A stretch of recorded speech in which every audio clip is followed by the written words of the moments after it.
नमस्कार, मेरा नाम के पांडे है और एक बार फिर मैं आपके सामने उपस्थित हुआ एक नई कहानी लेकर के अपने चैनल में, जिसका नाम है त्वस्त्र तथागत। इस बार काफी विलंब हो गया और काफी समय निकल गया, उसके लिए मैं क्षमा प्रार्थी हूं। और आज की जो कहानी लेकर के मैं आपके सामने आया हूं, ये कहानी मैंने बंगाली रामायण जिसको कृतवास ने लिखा है, वहां से हमने इसको पिक किया है। और मैं आपको एक बात बता दूं कि कृतवास रामायण का बहुत बड़ा प्रभाव रहा है गोस्वामी तुलसीदास की रामचरितमानस के ऊपर, जो उन्होंने काशी में लिखी थी। और बंगाली में इस किताब को लिखने का श्रेय कृतवास को जाता है, जिन्होंने वाल्मीकि रामायण से इसको पिक किया है। और यहाँ का जो प्रकरण हम उठा रहे हैं विशेष रूप से आज के इस आयोजन के लिए, वो है श्री राम की शक्ति पूजा, श्री राम की अंबिका मां की पूजा। अब देखिए, कहानी कुछ यूं है कि राम रावण का जो युद्ध है वो चालू हो जाता है। अब लंका का दरवाजा खुलता है और दरवाजा खुलने के बाद रावण जो है अपने 4 पहियों के स्वर्ण रथ में, जिसको 8 घोड़े जोत रहे हैं, उसको लेकर के बाहर निकलता है। बड़ा ही शक्तिशाली, बड़ा ही सबल व्यक्तित्व है रावण का, बहुत ही प्रकांड विद्वान, बहुत बड़ा पंडित, पांडित्य से भरा हुआ, लेकिन वैसा ही दम्भ भरा हुआ जिस तरीके से उसके अंदर पांडित्य भरा था। दोनों में कोई कमी नहीं थी। उसको लेकर के वो निकलता है बड़े शान शौकत के साथ, बड़ी आन बान के साथ। और इसके सामने खड़े हैं वनवासी श्री राम। अब श्री राम के पास में कोई रथ नहीं है, वो जमीन पे खड़े होकर के युद्ध कर रहे हैं। तो जितने भी देवी देवता, गंधर्व, किन्नर, नाग, सारे के सारे लोग आकाश में एकत्र होकर के इस युद्ध को देख रहे हैं। और वो ये भी देखते हैं कि वनवासी राम पैदल युद्ध कर रहे हैं। इंद्र कहता है कि ये जो है, ये समता वाला युद्ध नहीं है, इसमें विषमताएं हैं, ये असम युद्ध है। और वो अपने सारथी मातली को बुलाते हैं और कहते हैं कि जो मेरा रथ है उसको लेकर के नीचे जाओ, मेरा दिव्य बाण लेकर के जाओ और मेरा दिव्य धनुष लेकर के जाओ और श्री राम के चरणों में अर्पित कर दो। मातली स्वर्ग से रथ को लेकर के नीचे आता है और श्री राम को रथ, दिव्य धनुष, दिव्य तर्कस और तर्कस में भरे हुए दिव्य तीर श्री राम के चरणों में अर्पित करता है। उनके रथ को अपने माथे पर लगाता है और विनय निवेदन करता है कि प्रभु, ये रथ जो है, ये इंद्र ने आपको भेजा है ताकि आप इस पे आरूढ़ होकर के रावण से युद्ध करें। अब राम उस युद्ध के लिए तत्पर होते हैं, रथ के ऊपर आरूढ़ होते हैं और भयंकर युद्ध होता है राम रावण के बीच। अपराजेय समर जिसे कहा जा सकता है, इसको निराला ने अपराजेय समर कहा है। 7 दिन का घनघोर युद्ध चलता है। और मैं आपको एक बात बताना चाहूंगा बंधुओं, कि इन 7 दिनों तक आपको लगता है कि अब संध्या गिरी कि तब संध्या आई, अब निशा आई कि तब निशा आई, क्योंकि आच्छादित रहता है आकाश शस्त्रों से, बाणों से, गदाओं से, भालों से। और इतनी तादाद में ये शस्त्र छोड़े जा रहे हैं दोनों तरफ से, रावण की तरफ से भी और राम की तरफ से भी, कि वो पूरे के पूरे आकाश को पाट देते हैं। सूर्य की एक किरण भी धरती तक नहीं पहुंच पाती है। और जो नीचे युद्ध कर रहे हैं उनको लगता है कि क्या शाम होने को आई है, लेकिन शाम में भी बहुत देर है, अभी तो राम रावण का युद्ध चल रहा है। और जब ये युद्ध होता रहता है तो रावण को ये बात पता लग जाती है कि ये नारायण के अवतार हैं और ये मेरे को मारने के लिए इन्होंने ये अवतार ग्रहण किया है। रावण कहता है कि अगर मैं इनके हाथों से मर गया तो ये जो चक्र है जीवन का, मरण का, ये चक्र से मैं दूर हट जाऊंगा। रावण को इस बात की स्पष्टता है कि अगर मैं प्रभु के हाथों मरा तो मैं सीधा वैकुंठ जाऊंगा। तो वो कहता है कि कहीं ऐसा ना हो जाए कि किसी कारणवश मेरी मृत्यु इनके हाथों ना हो। अब वो अपने 20 हाथों से श्री राम की स्तुति करने लगता है।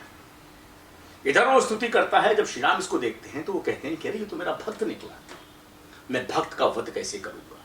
ये सोच करके वो अपने दोनों अस्त्र शस्त्र नीचे जमीन पर रख देते हैं और युद्ध छोड़ देते हैं करना।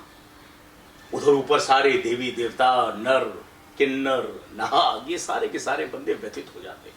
वो कहते हैं कि अगर प्रभु ने युद्ध करना छोड़ दिया तो इसका वध तो फिर नामुमकिन है, हमारे हाथों में तो है नहीं। वो इंद्र से गुहार लगाते हैं और इंद्र जो है वो गुहार लगाने के लिए मां सरस्वती के पास जाते हैं और उनसे कहते हैं कि हे मां, हमारे पे कृपा करो।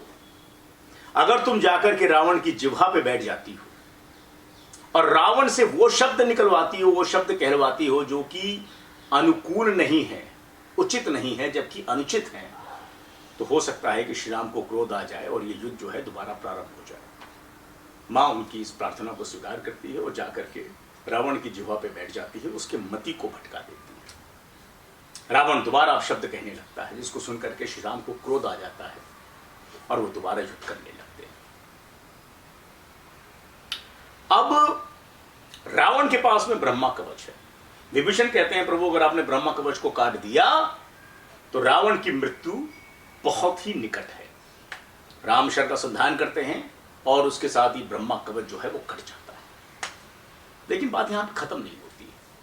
उसके बावजूद भी जितनी बार भी रावण का सर ईश्वर काटते हैं उसकी जगह पे नया सर उगाता है। बीच वाला सर काटा, बीच वाला सर उकर के आ गया, बाई तरफ वाला काटा, बाई तरफ वाला उकर के आ गया, दाई तरफ वाला काटा, बिल्कुल कोने वाला काटा। जो भी वो सर कटता है और जमीन पे गिरता है उसकी जगह एक और सर उभर करके सामने आ जाता है। ये देख करके श्री राम विस्मित हो जाते हैं। वो विभीषण से कहते हैं, ये देख करके श्री राम विस्मित हो जाते हैं, विभीषण से कहते हैं कि हम किस तरीके से इसको परास्त करेंगे, कैसे वध करेंगे साध्वी का, इसका तो सर दोबारा उठ करके आ रहा है।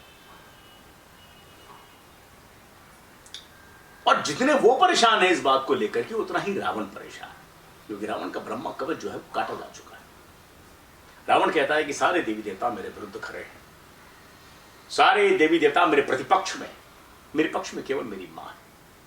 ये सोच करके अपने 20 हाथों से, अपने 10 सर से वो मां अंबिका की स्तुति करने लगता है।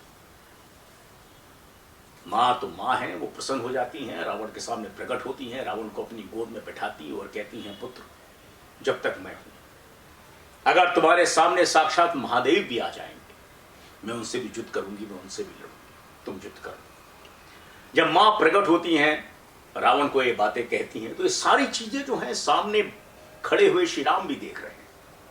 और ये देख करके श्री राम कातर हो जाते हैं, भावुक हो जाते हैं। वो कहते हैं जिनके सामने त्रैलोक्य की स्वामिनी है, कि जिनके साथ, जिनके सर के ऊपर त्रिभुवन की मां का हाथ है, उसको कौन काट सकता है युद्ध। जब इस परेशानी निराशा से वो जूझ रहे होते हैं तो देवता आते हैं, ब्रह्मा आते हैं, इंद्र आते हैं। वो श्री राम से कहते हैं प्रभु कोई घबराने की जरूरत नहीं है, जिस तरीके से रावण ने स्तुति करके मां को प्रसन्न किया उसी तरीके से आप भी स्तुति करें, जाएं, पूजा का, पाठ का सारी सामग्री इकट्ठा करें और मां की पूजा करें। अब देखिए ये अब ये सुनकर के श्री राम को थोड़ी सांत्वना आती है और वो पूजा पाठ की सामग्री को इकट्ठा करने के लिए अपने दूतों को, अपने अनुचरों को हर जगह भेज देते हैं। अब देखिए कैसे कैसे फूल लाए जा रहे हैं मां के लिए। और ये हमें बताते हैं कि आज से 400 वर्ष पूर्व, 500 वर्ष पूर्व, 700 वर्ष पूर्व जब इस किताब को लिखा गया था तो मां की पूजा के लिए कौन कौन से फूल चढ़ा करते थे। मैं आपको पढ़ के सुनाता हूं क्योंकि इतने सारे फूल हैं कि मेरे स्मरण में नहीं है। देखिएगा फूल कैसे कैसे हैं। रघुपति, राघव किस तरीके से मां की पूजा कर रहे हैं और कैसे कैसे फूल मां के चरणों में समर्पित कर रहे हैं। देखिएगा अशोक, कांचन, अड़हुल, मल्लिका, मालती, पलाश, पाटली, मौलश्री, गंधराज, ये फूलों के नाम है। वन पुष्प, थलकमल, कदंब, पारुल, लाल पंखुड़ियों वाले शतदल, कुमुद, कलहार, नल, आंवले की पत्ती, पारिजात, हरसिंगार, करवी, कनक चंपा, सहस्त्र पत्र वाला कोकनद, अतसी, अपराजिता, झंपक, चंपक, नागेश्वर। अभी तक फूल समाप्त नहीं हुए हैं। काठ मल्लिका, गुल मेहंदी, जूही, द्रोण पुष्प, माधवी, चांदनी, तुलसी, अलसी, धातकी, भू चंपक, केशकी, पद्म, वक्र, कृष्णकली, सोन जूही, हर सिंगार, कुर्ची, गुलाब पुष्प, मनोहर, कृष्ण चूड़ा आदि पुष्पों का ढेर लग जाता है। अब देखिए मेरी आप लोगों से ये एक छोटी सी गुजारिश है, मेरा आप लोगों से निवेदन है कि आप इन नामों को कहीं पर लिख लें और अपने मोहल्लों में, आप किसी गली में, किसी भी शहर, किसी भी कस्बे, किसी भी गांव, कहीं पे भी रहते हो, आप ढूंढने की कोशिश करें इन फूलों की। अपने बच्चों को, अपने बुजुर्गों को, अपने समकक्ष को आप इन फूलों के बारे में बताएं, तभी जाकर के हम इन फूलों को सुरक्षित रख पाएंगे, अपनी संस्कृति को सुरक्षित रख पाएंगे। फिलहाल सारे फूल इकट्ठा हो जाते हैं, ईश्वर पूजा शुरू कर देते हैं। अब ईश्वर पूजा कर रहे हैं, लेकिन जिस तरीके से मां रावण के साथ आ गई थी उस तरीके से मां यहां नहीं आ रही। ये बात अलग है कि मां चुपके से आकर के अपने आप को अधिष्ठापित कर देती है, लेकिन वो राम के सामने समक्ष नहीं आना चाहती हैं, राम के सम्मुख नहीं आना चाहती हैं, इसीलिए वो छुपी हुई। लेकिन श्री राम को यह बात नहीं पता है तो वो द्रवित हो जाते हैं। विभीषण से कहते हैं कि मां को मैं तुष्ट कैसे करूं, कैसे संतुष्ट करूं मां को कि वो मेरे सामने प्रकट हो जाए और मेरे सारे आह्वान को स्वीकार करे और जो भी मेरे मन की इच्छा है उसको पूर्ण करे। तो विभीषण कहता है कि प्रभु मेरे को ऐसा लगता तो नहीं है कि कुछ भी भंग होगा, लेकिन अगर आप और तुष्टि करना चाहते हैं तो 108 नील कमल के अर्पण करने से मां को पूरी तुष्टि मिलेगी, संतुष्टि मिलेगी, और वो प्रकट होकर के जो भी आप चाहते हैं वो दे देंगे। लेकिन एक समस्या है प्रभु। तो श्री राम कहते हैं बताओ क्या समस्या है। तो कहते हैं समस्या इस बात की है कि इन कमलों को जब तक लेकर के आया जाएगा, ये जो 108 नील कमल है, जब तक आप इनको लेकर के आएंगे तब तक 20 दिन निकल चुके हैं, और इतना समय हमारे पास में नहीं है।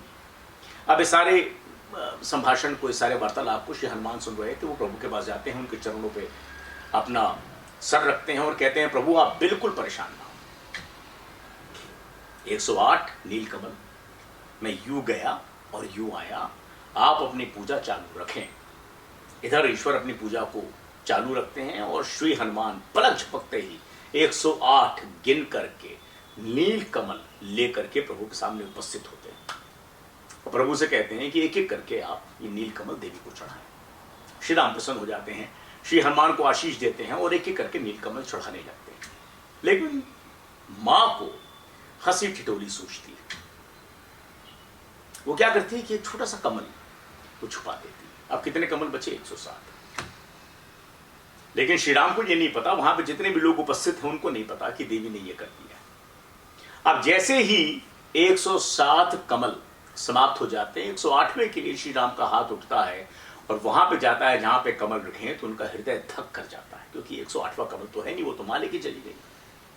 अब श्री राम ढूंढने लगते हैं और श्री हनुमान से पूछते हैं कि एक बार बताओ हनुमान कि तुम 108 कमल लेकर के आए? तो वो कहते हैं बिल्कुल प्रभु, ये बात तो असंभव है कि 108 कमल ना आए, क्योंकि ना ही केवल वहां मैंने कमल गिने थे जहां से मैं तोड़ करके लाया था, लेकिन यहां पे भी मैंने कमल को गिन करके आपको दिया है। वो 108 का मतलब 108 था।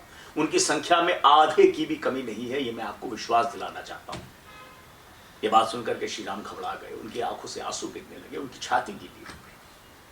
देखिए, जो कृतवास के राम है वो मानवीय राम है, हमारे और आपके जैसे राम है।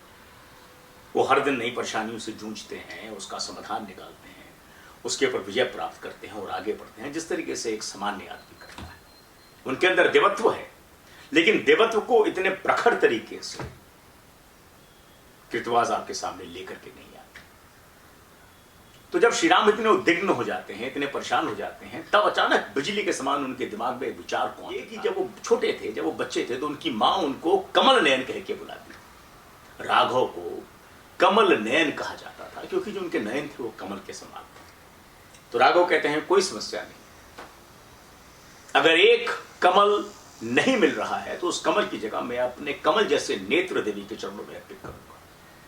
राघव दुखी भी हैं, खुश भी हैं और क्रोधित भी हैं। क्रोधित इस बात को लेकर के कि 108वां कमल गया तो गया कहां, दुखी इस बात को लेकर के कि प्रभु कहां पे लेकर के आप मेरे को आ रहे, क्या युद्ध कर रहा हूं मैं, कितना परेशान हूं मैं, मेरी पत्नी जो है वो बंदी। और प्रसन्न इस बात को लेकर के कि चलो अगर 108वां कमल नहीं था तो कम से कम नेत्र देकर के मैं देवी को खुश करूंगा, ये सोचते हैं। वो जैसे ही तीर उठाते हैं और अपने आंख को निकालने के लिए यहां पे लेकर के आते हैं, देवी प्रकट होकर के उनके हाथ को पकड़ लेती है, कहती है प्रभु 108वां कमल मेरे पास था, मैं तो इस तरीके से आपके साथ में हंसी ठिठोली कर रही थी। जो भी आपकी मनोकामना है, जो भी आपकी कामना है वो पूर्ण होती है। मैं रावण का त्याग करती हूं और मैं वापस कैलाश जाती हूं महादेव के पास में, आप युद्ध करें और इसका संहार करें। ये कह के देवी अंतर ध्यान खो जाती है और श्री राम द्रवित होकर के नई चेतना के साथ, नई उमंग के साथ, नए साहस के साथ रावण से युद्ध करने के लिए निकल पड़ते हैं। तो ये जो अंश है ये विशेष रूप से इस किताब में पाया जाता है जो कि कृतवास ने लिखी है और जिसका बहुत बड़ा इन्फ्लुएंस रामचरितमानस के ऊपर पड़ा है। आपने इतनी देर मेरे को सुना, उसके लिए आप लोगों का सहर्ष धन्यवाद। और आप इस चैनल को अपने और दोस्तों यारों तक लेकर के जाएं ताकि ज़्यादा से ज़्यादा लोग इस चैनल के साथ जुड़ें और हमारी संस्कृति, हमारे भावों को पहचानें। नमस्कार, धन्यवाद।